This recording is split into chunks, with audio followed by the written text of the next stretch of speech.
sekarang ini banyak jamaah kita yang sudah sholat di atas kursi. Jadi kemarin itu sudah difatwakan bahwa sholat di atas kursi sah sama seperti sholat di atas lantai.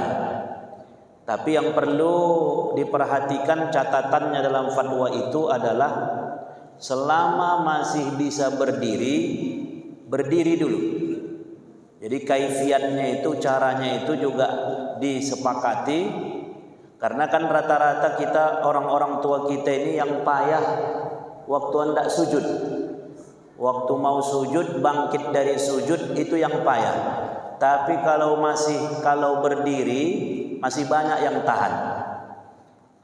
Jadi sebisa mungkin waktu takbiratul ihram sampai selesai Fatihah, kalau masih tahan selesai ayat, ruku, i'tidal, begitu mau sujud, kalau susah sujud baru dudukkan. Tapi kalau sudah dari awal memang udah oyong waktu, ini kalau diteruskannya ini berdiri bisa jadi terjatuh dia. Atau ada penyakit sulusul baul. Sulusul baul ini mau menetes saja air kencingnya. Maka kalau seandainya dia berdiri, dikhawatirkan keluar najisnya, air kencingnya, maka lebih baik dia duduk.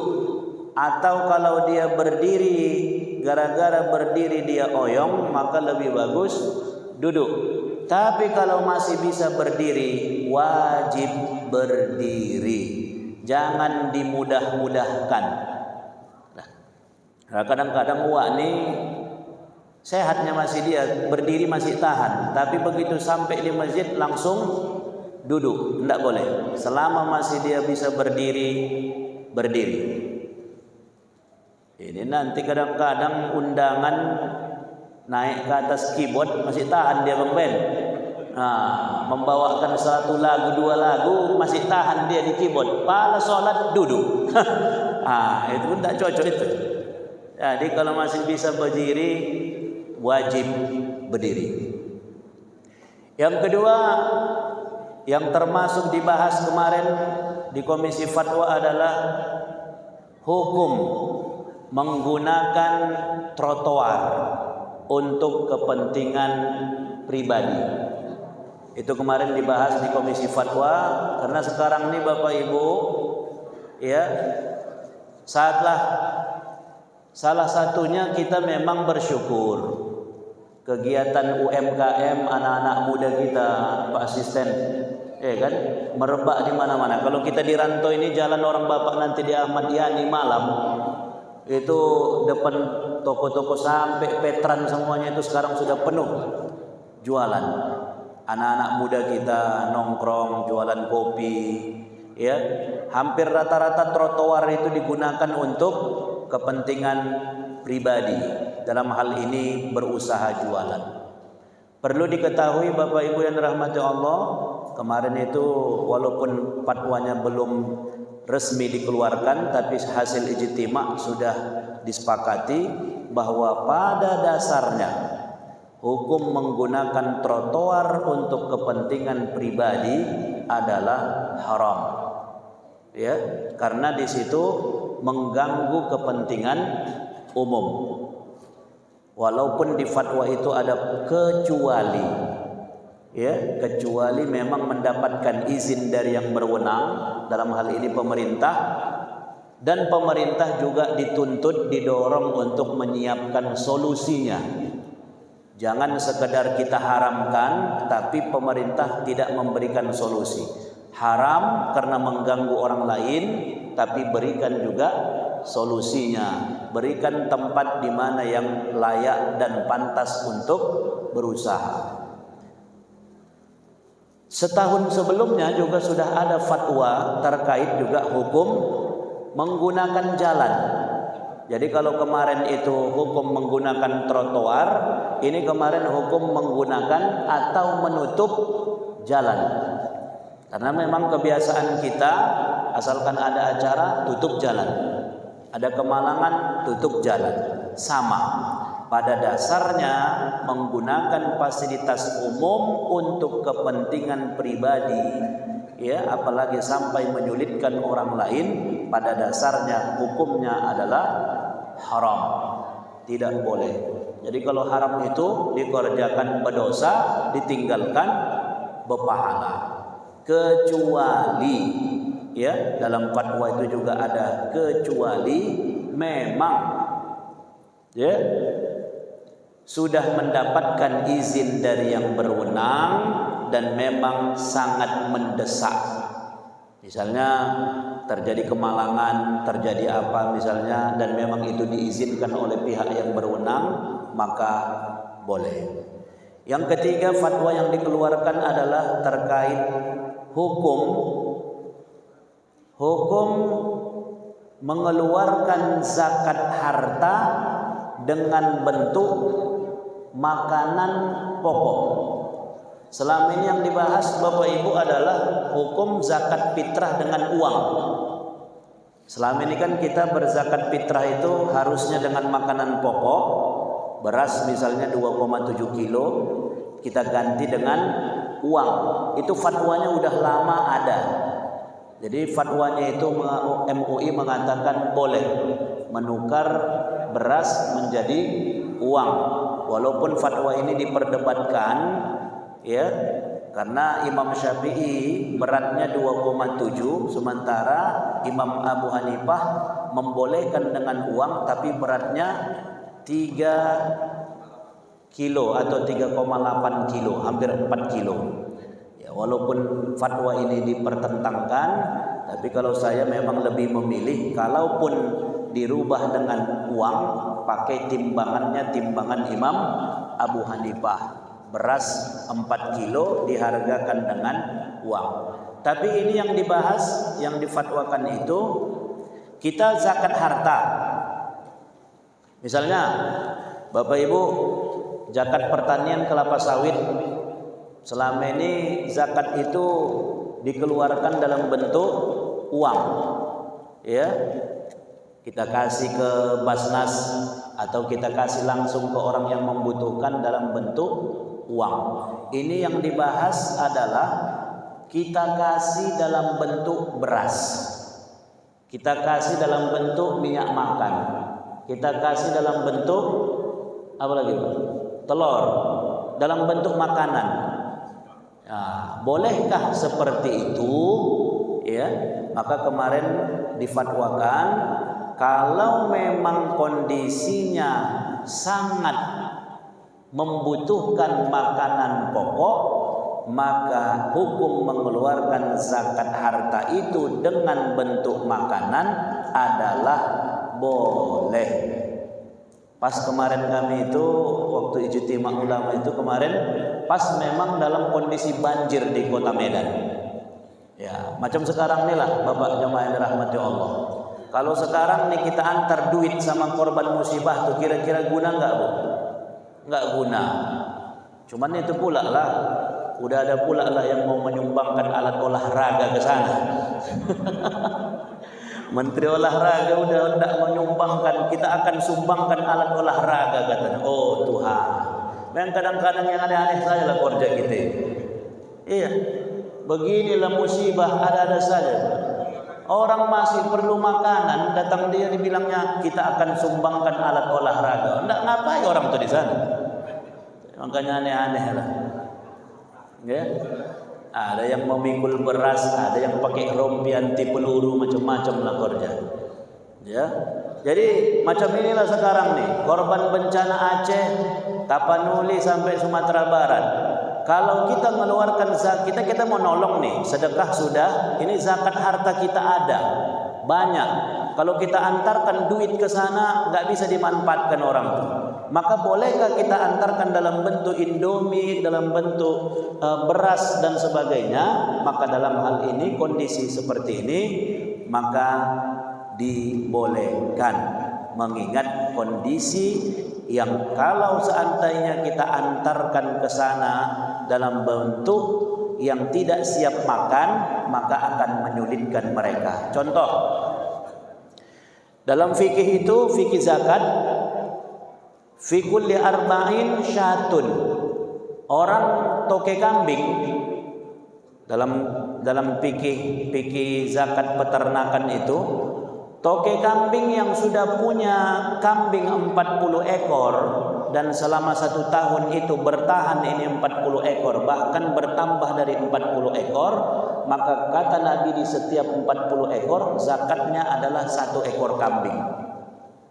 Sempatlah kita antar ke sana kambing. Cuma kira-kira itu, ibu antar ke Sibolga sana kambing. Membawanya pun susah, mati pula kambing itu di tengah jalan. Ya kan? Terakhir tak termanfaatkan. Kan dalam konsep fikihnya seperti itu. Zakat kambing itu adalah kambing. Awak bawalah kambing dari sini, awak antarlah ke sana. Mudah-mudahan belum sampai lagi ke sana udah mati kambing itu. Awak pun membawanya payah, kambing itu di sana mati. Sampai di sana dipotonglah kambing itu. Macam mana hendak masak? Ya, air susah, gas susah, kompor susah. Tapi kalau seandainya kambing itu ibu ganti dalam bentuk roti, ya kan? Macam roti yang bapak ibu makan sekarang ni, atau biskuit atau roti yang siap makan, mana kira-kira lebih bermanfaat? Roti. Makanya fikih Islam itu kan fleksibel dia. Jadi bukan harus paku mati kambing, wajib kambing, tidak. Tapi dalam kondisi tertentu bisa saja berubah sesuai dengan kebutuhan. Bapak Ibu jamaah dirahmati Allah, ya, itu dalam kondisi macam seperti ini, musibah yang sedang terjadi bagi saudara kita yang ada di Aceh, Tapanuli dan Sumatera Barat. Mudah-mudahan Bapak Ibu kita doakan saudara-saudara kita yang sedang terkena musibah, yang meninggal dunia, Allah ampunkan dosa mereka, ya. Yang sedang tertimpa musibah, Allah kuatkan iman mereka. Dan yang lebih terpenting adalah Allah bukakan hati, ya. Yang lebih terpenting adalah Allah bukakan hati para pemimpin kita untuk lebih peka, untuk lebih peduli. Miris kita Bapak Ibu. Saya tengok di TikTok tadi malam, ya, gampang sekali presiden kita mengatakan musibah-musibah lah, tapi kelapa sawit kan berguna. Ya, musibah-musibah lah, bahasanya itu. Musibah ya tetap musibah, tapi kelapa sawit kan berguna. Bisa untuk solar, bisa untuk bensin. Artinya seolah-olah melegalkan, ya memang itulah pula cakap dia. Kelapa sawit pun pohonnya katanya pula gitu. Kelapa sawit pun pohonnya ada batangnya, ada daunnya. Jadi seolah-olah melegalkan pembalakan liar, melegalkan menanam kelapa sawit. Macam mana lah pula orang punya dia pun ribuan hektar. 7 kali Singapura yang punya Prabowo itu. Lahan yang dimilikinya 7 kali luas Singapura. Itulah lahan kelapa sawit yang dimiliki. Ya, jadi kalaupun bencana-bencana lah, yang penting kelapa sawit. Udahlah. Kalau sudah begitu pula kata pemimpinnya, macam mana lagi hendak kita buat? Bantelah. Makanya kita doa sama Allah, mudah-mudahan Allah bukakan hati pemimpin kita supaya lebih peka terhadap musibah yang sedang terjadi. Bapak Ibu jamaah yang dirahmati Allah. Baru fatwa yang keempat adalah hukum menukar uang lama menjadi uang baru ketika mau hari raya. Jadi sebentar lagi Ramadan, begitu hendak hari raya, bersibuklah kita semua cari uang apa Bu? Uang baru untuk pahoku, untuk cucu, untuk anak, ya. Karena bedanya memang rasanya itu Pak, menerima uang baru sama uang lama. Samanya jumlahnya. Dikasih orang awak 300.000 satu amplop, tapi isinya uang 2.000 yang udah lusuh. Ketimbang 200.000, 300.000 yang uang merah baru. Kira-kira lebih senang mana awak menerima? Yang mana Pak? Yang merah baru. Karena dulu ada begitu Bang Riyadi, BKM. Salamkan orang tuh amplop sama awak 300.000 tapi isinya 2.000. Uang infak tuh lah dimasukkan orang tuh ke amplop, salamkan orang tuh lah sama awak. Memang sama-sama 300.000. Ya kan? Segin lah tobal. Uang infak asli, uang infak. Salam gap, salamkan orang tuh sama awak. Di rumah pun menghitungnya, oh Tuhan, berkahlah memang uang infak, ya kan? Cuman tobal segini. Mana lebih senang awak menerima yang itu ketimbang menerima yang 300.000 tapi baru dia. Maka itu kemarin dibahas. Yang jadi masalah Bapak Ibu yang dirahmati Allah adalah selisihnya. Kita nukar 1 juta. Biasa kalau nukar 1 juta jadi berapa kita beli itu Pak? 1 juta. Biasa kalau kita tukar uang baru 1 juta, biasa nanti berubah jadi 1 juta 50.000 misalnya gitu kan. 1 juta 50.000. Yang 50.000-nya inilah yang masalah. Ya, yang 50.000-nya itulah yang bermasalah. Karena riba ini sepakat kita semuanya bahwa riba hukumnya haram. Ya, tak ada lagi yang bisa menentangnya itu. Karena ayatnya dalam Al-Qur'an qat'iyyud dalalah, jelas bunyi ayatnya itu. Sampai kata Allah Subhanahu wa taala, fa illam taf'alu fa'zanu biharbin minallahi wa rasulih. Kalau tetap kalian mengerjakan riba itu, kata Allah, siap-siap kalian berperang sama aku, kata Allah. Ditantang Allah perang sama orang yang melakukan riba. Tapi masalahnya ribanya haram, praktek ribanya ini seperti apa, itu yang diperdebatkan. Maka ada namanya riba fadl, ada riba nasiah. Ya. Riba fadl itu kelebihan. Kita pinjam 100 menjadi 105.000. 5.000-nya itulah masalah. Kemudian ketika kita menukar uang baru, uang lama menjadi uang baru, yang harus disepakati Bapak Ibu supaya itu menjadi boleh adalah akadnya di awal. Kalau seandainya kita beli 1 juta, 50.000-nya itu dari awal sudah kita katakan aku tukar uang 1 juta. Kemudian si penjual, yang menukarkan uang ini bukan menjual uang dia, karena kalau menjual uang itu yang riba. Dia meminta ujroh, jasa. Kenapa? Dia mengantri di bank itu pakai waktu, ke bank itu pakai minyak, transport, pakai tenaga. Jadi yang 50.000 itu dari akad awal penjualnya bukan jual uang tapi jual jasa. Sama macam Gojek. Beli awak misalnya makanan, harga makanan tuh 50.000-nya, bisa jadi 60.000, 10.000-nya itu jasa dia antar jemput. Begitu juga dengan menukar uang lama menjadi uang baru. Kalau dari awal dia akadnya, si orang ini sudah akadnya, aku jual uang ini 1 juta menjadi 1.050.000, riba.